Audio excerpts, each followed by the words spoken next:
Откако пропадна и 14-тиот тендер за изградба на Чебрен, нов барем засега пред избори нема да има, вели министерот за финансии Фатмир Бесими. Во однос на дилемите дали се гради со наши пари или преку доделување концесија на странски инвеститор, министерот рече дека за двете ситуации има аргументи и за и против. Сега, според Бесими и големите инвеститори, би чекале почиста ситуација за изградба на историската хидроелектрана Чебрен.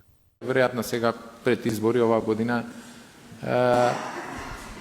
не е толку реалистички да се ветува дека ќе стигнеме да објавиме оглас, дури и тие поголеми инвеститори веројатно во фаза на избори ќе чекат за следна фаза. Која е причината зошто не е активирана банкарската гаранција, од владата нема објаснување.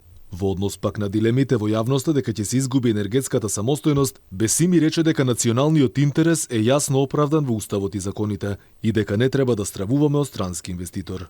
Во нашите закони, во нашиот сустав јасно е што е национален интерес, јасно е што се штити национален.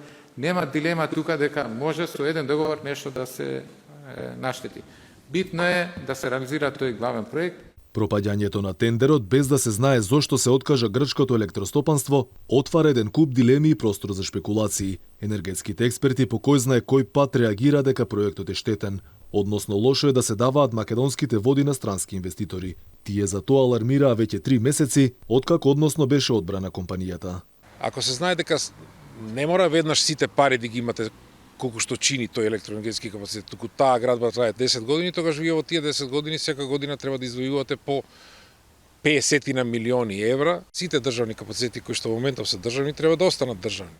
Не само што даваме да управува со водите, многу е деликатно да управува со обезбедување на таа така наречена балансна енергија со тој и да го наплатува со берзански цени. Хидроелектраната Чебрен требаше да ја гради грчки Архидрон. Проектот требаше да тежи 1 милијарда евра, а грчкото електростопанство ќе управуваше со Чебрен и Тиквеш дури 60 години.